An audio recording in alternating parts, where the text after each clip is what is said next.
Hi, friends. Welcome to Murder Mavens, and this is a recap of day 2 of the Karen Reed retrial. My name is Lynn, and I'm going to give a quick recap and my overall impressions, thoughts of the day.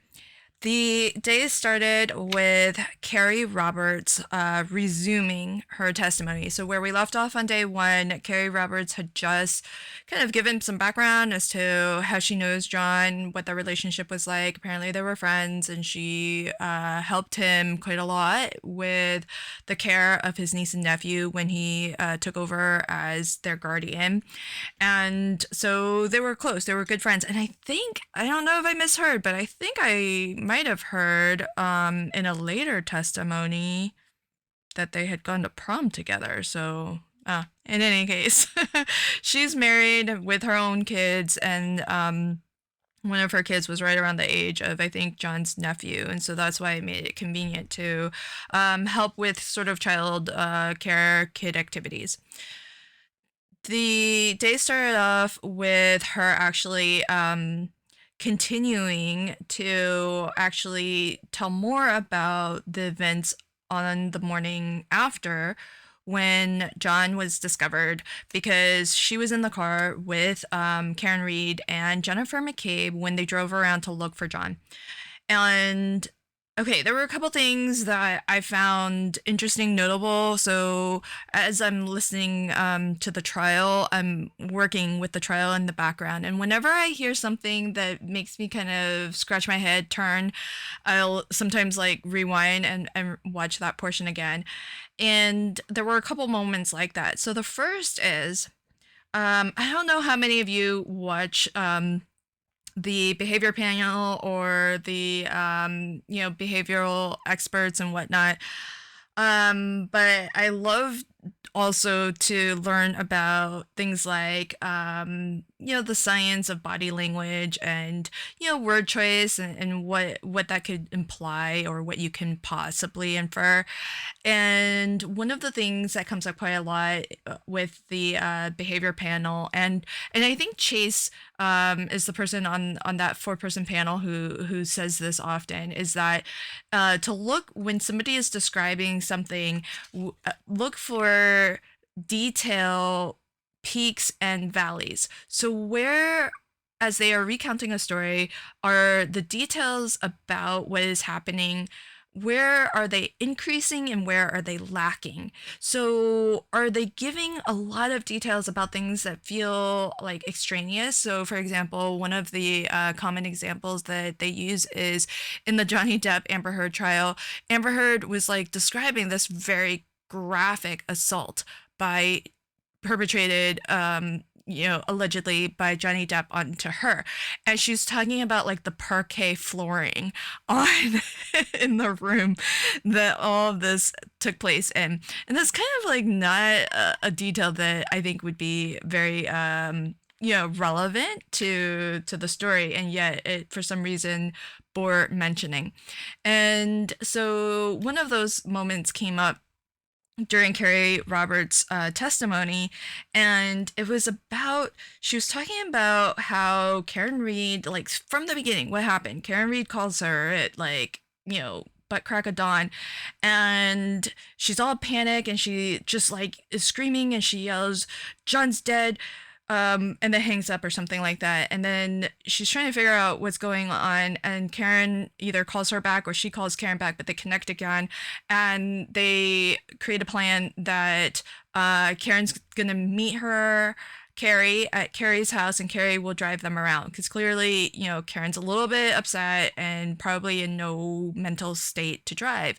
I felt like that was kind of nice of her to offer, right? Plus, she's more friends with John than she is Karen, and she cares to know what happened to John as well.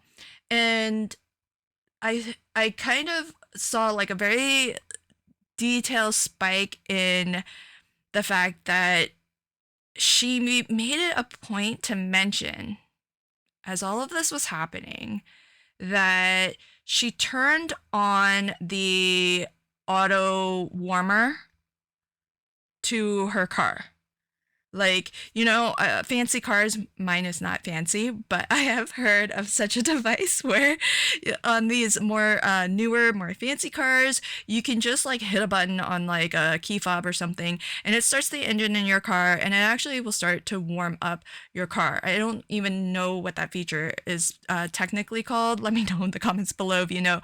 I drive a very old Honda Civic, so these luxuries are not something I am accustomed to. But she has that car, and she made it a point to mention as she was recounting what was happening that morning that she pushed the button to like start warming up her car. It feels like an oddly specific detail that when I first heard it, I thought, what does that have to do with anything? Why is she even mentioning that? So that I thought was weird. And the other thing that the prosecution, I think they did own up to this, although I feel like it's a bad fact. But Carrie Roberts was actually, I don't want to say colluding, but she sat down with Jennifer McCabe and they were, quote, making a timeline together. They were making a timeline of the events of what happened. And so they were sitting down, as it turns out, talking, and Jen McCabe's sister was taking notes for them. So as they were like discussing what happened, Carrie says this was at the request of John's mother, who said, sit down, write everything out so that while it's fresh in your mind, because we all know what happens to, generally, to people's memories over time. So John's mom had requested that they sit down and do this. And so she and Jen sat down to do it as an exercise together before anybody in the Canton Police Force sat down and interviewed them. And in fact, it was as they were doing this timeline building activity that a police officer came to Jen McCabe's house, which is where they were at, to interview Jen McCabe. So I thought that was kind of curious. At least the prosecution put it out there during their case, so it's not like they could be seen as maybe trying to hide that information, because I think that is a bad fact. Now, as it turns out, the other thing, the other little detail peak that I noticed was, so Carrie Roberts on the stand said that she noticed that Karen Reed's taillight was broken. Not just cracked, but that it was broken, that a piece out of the center of the taillight was missing. And then she felt it important, I guess, to say that the reason why she remembers this is because she thought, oh, somebody could snag their coat on that. Because you know how sometimes, like, you if you brush against something that's jagged or, sharp or whatever, you can snag a sweater, you can snag a coat on it. So picture this. It's like, early wee hours of the morning. I think it's like 6 a.m. or something like that, maybe even earlier than 6 a.m. Your friend had called you in a panic, saying that, well, maybe not your friend, but the girlfriend of your friend, if she's not necessarily friends with Karen, but she is friends with John. So your friend John's girlfriend calls you in a panic, distressed, and screamed, "John's dead." And so then, you make a plan to go find him. Great. Your friend's girlfriend shows up, and you notice on her car that a taillight is broken, and you think to yourself, that's weird. Somebody's coat could snag on that jagged, broken taillight. Does that even really register as possible? I mean, to me, everybody's different, right? So in light of tragedy, I guess everybody reacts differently. But I kind of feel like if this course of events happened and you earnestly did not know where your friend was, if he was dead or alive, I think the last thing you would think is, oh my gosh, that broken taillight, somebody's coat could get snagged on that. And even if you did, okay, so taken for granted, let's just say that that's a fleeting thought in your mind. It can happen, right? Okay, so yeah, that happened. Now we're in a murder trial case. Why is that relevant to offer in your recounting of the story? Do you know what I mean? So like, why would you upfront say, yeah, I noticed the taillight was broken, and here's why I actually remember that bit of information, in case you were wondering. It's because the thought ran through my mind that somebody's coat could snag on that. That's why I remember. So don't bother asking me later, right? I just feel like it's weird to like pre-offer like an explanation or a rationale or a reason for why you remember that. And it just seems strange to me. Certainly, the defense, she wasn't cross-examined the first time because she was very emotional during her first testimony in the first trial. And so I think the defense did not want to beat up on her. This time, she just seems like very angry. Like it seems like she did get emotional. There's some real feelings there. She lost a dear friend, but I feel like there's been a little bit of a distance of time now. And then she's been through this rigmarole once already, and she's probably just tired of it. So rightly so, I think she feels like she's just over it all. And she just wants this to be done with. She doesn't want to be there. She doesn't want to be talking about this again. She doesn't want to be, on national television or across YouTube. And it's just too much, right? I get that. That's definitely the vibe that she was giving. It didn't seem like she wanted to be there. But I don't know if she was anticipating getting cross-examined, and so she just wanted to like put out all of the excuses ahead of time. It just seems weird to pre-offer an excuse for why you remember such a detail. But anyhow, I thought that was weird. During cross-examination, we find out, and Alan Jackson, I believe, did the cross. We find that she actually, I thought this was curious, when she described the scratches on John's arm, Alan Jackson actually phrased it as the abrasions on his arm, which you can get abrasions from a variety of different things, right? You could get an abrasion from being hit by a car, falling down and scraping your arm on whatever surface that you fell onto. But I found it curious that he asked about abrasions, and then she, in her response, said in the affirmative, yes, I saw the scratches on the arm. Scratches would kind of imply that another living animal perhaps made those marks, like either scratches from a person or scratches from, say, maybe a dog, for example. I don't think, and maybe some people do, but I don't think you typically would classify if you fell and you scraped your arm across like some cement or something like that. I don't know that you would generally call that a scratch. Usually it's like some implement that makes that mark. And so I could be wrong in that, but that's sort of my connotation of the word scratches. So I just found it kind of curious that she even calls them scratches.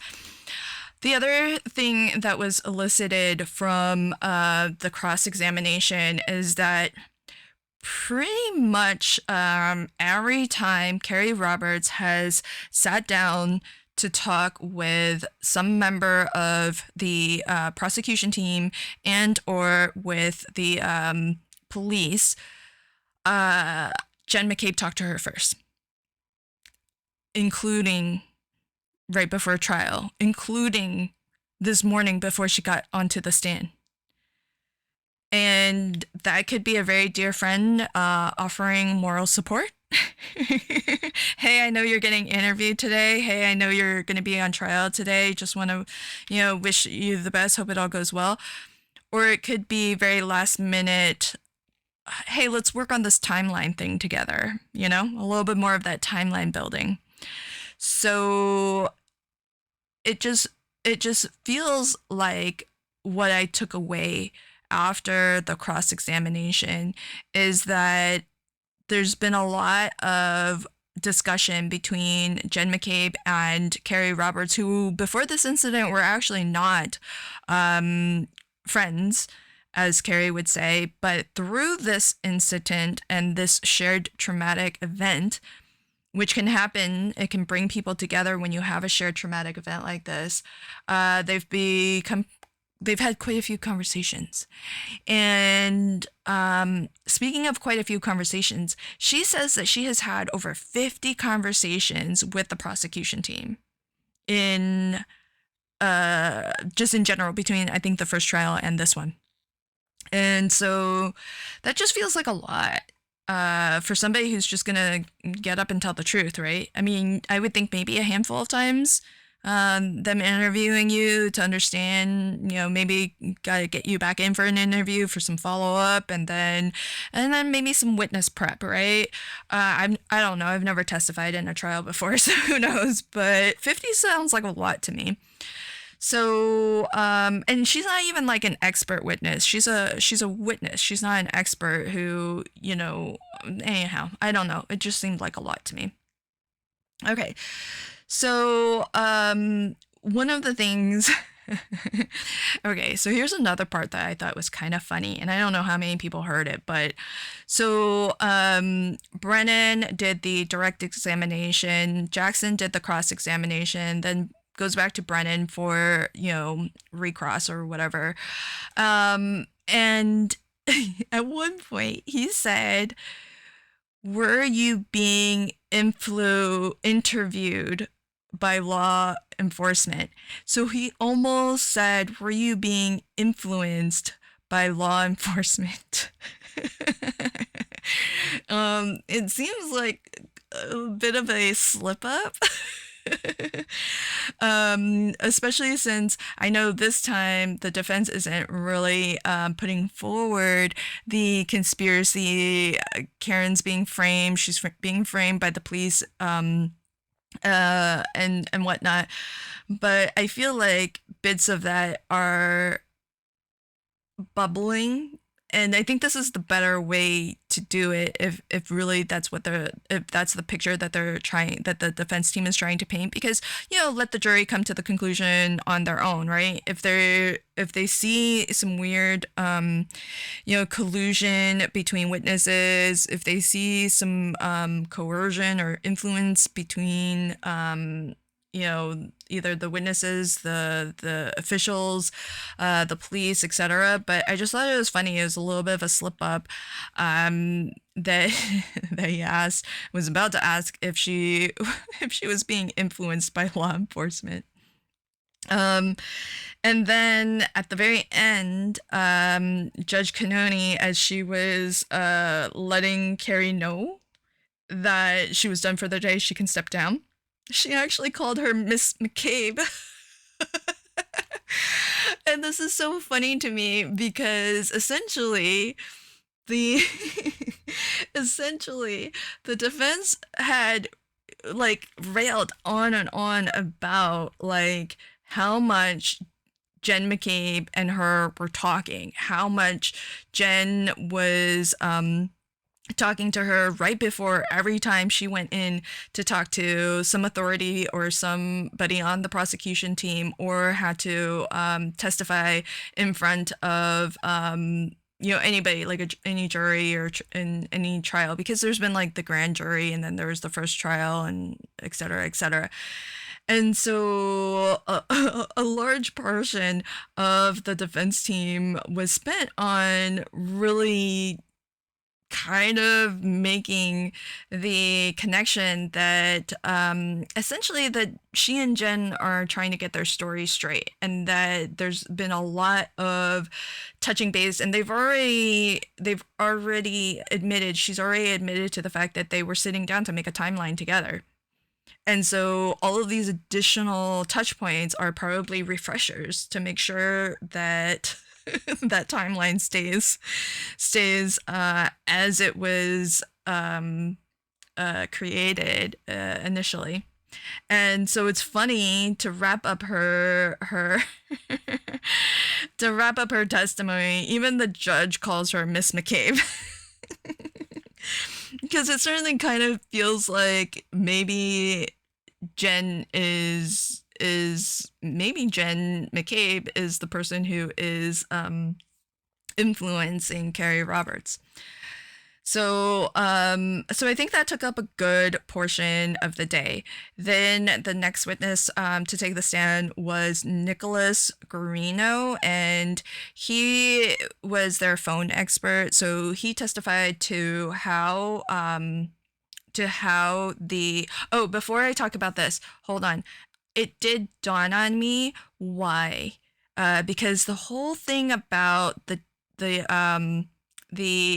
temperature of the car, it dawned on me why, because that came up a couple times.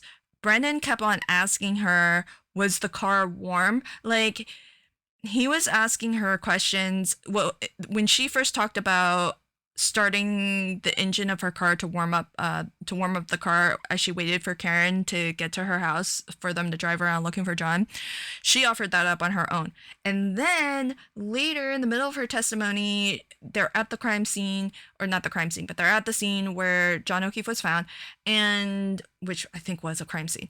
But she was talking about how they were who was doing what and who was saying what to whom, and that she was helping with chest compressions and Karen was trying to give mouth-to-mouth resuscitation, etc., etc. And Brennan, the prosecutor, asked her, was your car warm? Which I thought was really strange. I was like, what does that have to do with anything? That's such a strange detail to ask about. And she said yes. I was like, why would you even know that? And so it seemed weird. And then it dawned on me this fact. Some new evidence that they now have that I don't think they had during the first trial, but they plan to use in this trial, is apparently the part of the phone data that they have actually includes the temperature. And so I don't know how they're planning to use that information and what it says and how it implicates Karen as the perpetrator of the crime that they are accusing her of. But I do remember something about this during the pretrial motions.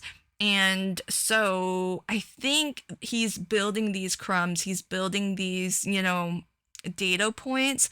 But I think that means that he's coached this witness, or at the very least has already asked. You can't tell a witness, it's not legal for a lawyer to tell a witness what to say on the stand, but you can coach the witness, and that's perfectly acceptable.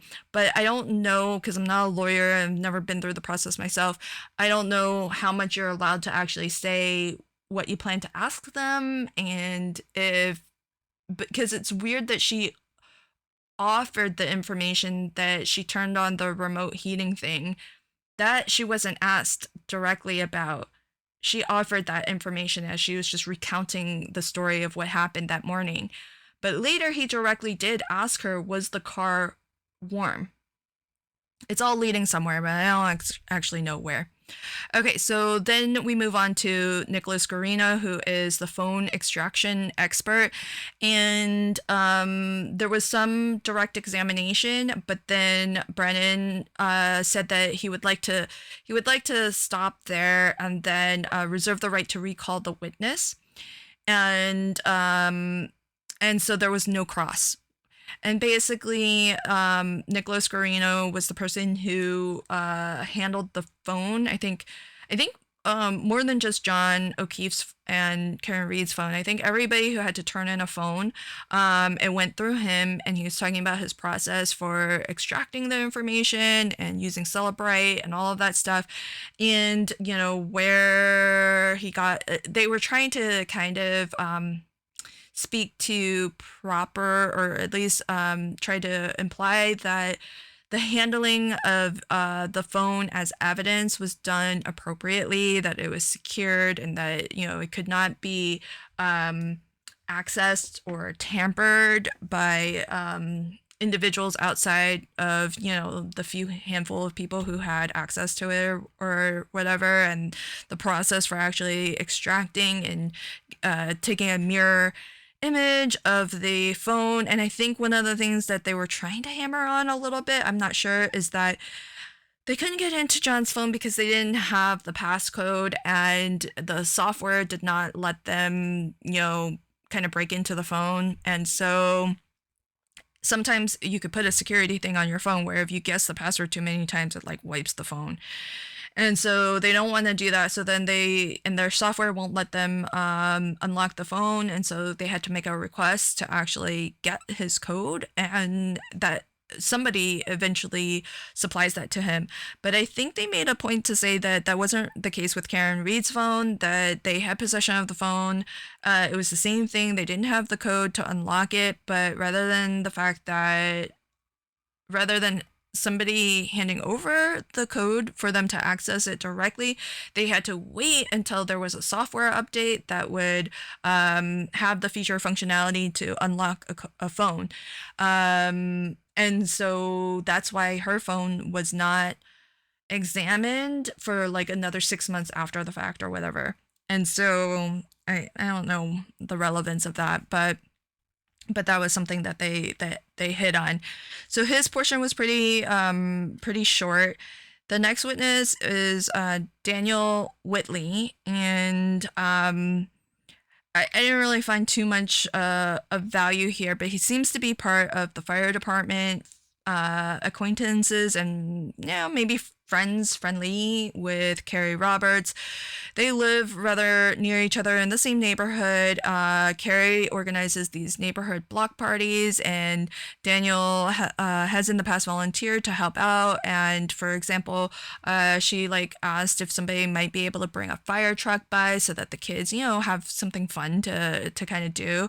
And so he has volunteered in the past to, because he's part of the fire. He's like a first responder EMT, part of the fire department, and so he has volunteered to bring the fire truck to her block parties, and have a fun activity for the neighborhood kids. Well, he was, I think, the person who took the call when Karen Reed was Section 12. So Section 12 refers to like you could call in and request that that somebody be temporarily kind of evaluated and held for kind of a psychiatric assessment if you think that maybe they are a harm to themselves or potentially to others. And Karen was so hysterical that her father was worried that she might harm herself, because she like literally, I think, had said to various people at various points in time that just kind of like out of blurting out, I don't know that she was actually thinking it, but she would say, oh my gosh, if something happened to him, I'm gonna kill myself or something like that. And so anytime somebody says that, it's worrisome, right? And so the dad was worried and called into Section 12 her. I don't know if I'm using that term appropriately, but essentially, he comes on singing, and he's trying to like, he sounds like a nice dude actually, because he was trying to tell her that he has seen cases where kids fall into like a frozen lake or a pond, and then they're actually revived with no neurological damage or anything at all. And so he was just trying to comfort her, maybe like calm her down a little bit, give her some hope, because she kept asking and wondering, is he dead, is he dead, and to be honest, the way that everybody is describing how hysterical she is, I really feel like you can't fake that. I mean, you'd have to be really good actress to have committed intentionally a heinous crime of murdering somebody and then act absolutely hysterical upon finding him seemingly not breathing and perhaps not even alive. So I kind of feel like all of that was just a genuine response and of a potentially, concerned, grieving girlfriend who cared a lot and for John. And so I thought Daniel Whitley seemed, a pretty nice guy, who's trying to console her, trying to calm her down. And I think part of the reason why he was there was also to evaluate her mental state. And he did have to take her in because section 12 had been kind of requested. And so he was going to bring her into a hospital for psychiatric evaluation. And then, so for Daniel Whitley, David Yannetti did the cross examination. Oh, I got a note. The previous witness, Nicholas Guarino, the phone expert, it appears that Alessi is going to be the one who does his cross examination because he's the one who spoke that they will wait to cross when the prosecution recalls him. And they'll cross at that point. I love that Karen Reed has such a deep bench of lawyers, and they're really, I think, spreading out the work so that each lawyer can really study up on the specifics of whichever witness or experts are testifying, and that they're gonna, because Alessi, I think he's a smart dude, and I think he knows the science and he knows the tech and all the things. And so these defense attorneys are really good on their feet. And in particular, Yannetti, during his cross-examination of Daniel Whitley, okay, I didn't remember too much of it. Not a lot of it was memorable, to be honest, but there's one part that I thought was really funny, and that is that there was an exchange where, again, they were trying to pin him down on his memory of the events and whether his memory of the events are clearer now versus when they happened. Because a lot of what Daniel Whitley described, and I'll describe a little bit of it just to recount it, but a lot of what he described, it was not written down in any notes anywhere, and he was sent out there to evaluate her because of the Section 12 call. And so why then, in the report where he's supposed to make a note of her mental state, did he not include any of what he was like miming and reenacting on the stand today? And I mentioned this during Killer Cards episode 2, where we talked about taking care of Maya, because a lot of that episode had to do with the hospital taking down notes and making a record in the medical file and stuff. And I remember making a comment that a lot of times the things that you write down contemporaneously, meaning at the time that the events occurred, before you know that there's going to be any kind of scrutiny, before you know that there's going to be any kind of trial or any kind of, fallout or whatever that results from the incidents that are currently taking place, those tend to be they may not be the most comprehensive accounts of the events, but they tend to be a more honest accounting of the events, because at that time there is no motivation for anybody to do anything other than to just put it down as they see it. If they're just doing their job, right? If they're just doing their job, they're just gonna do.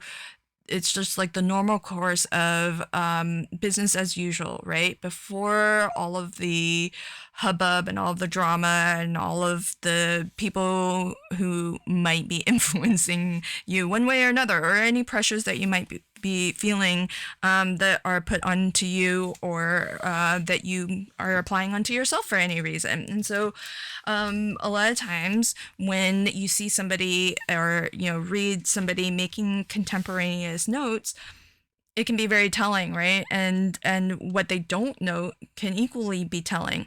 And so it was brought up during cross-examination that Daniel Whitley, when he submitted his report, which included sections about the I think it was like the primary something. I can't remember the terminology they used, but essentially it was like, what is the your primary evaluation of the patient that you're evaluating. In this case, the patient is Karen Reed. And so there's like a section for the primary, and then there's another section for the secondary observations. And in neither of those places did he write that he observed that she was, acting in the way that he described on the stand, which was that she was hysterical, and he recounted that he was trying to console her, and he said something to her to the effect of, it looks like you have a good support system.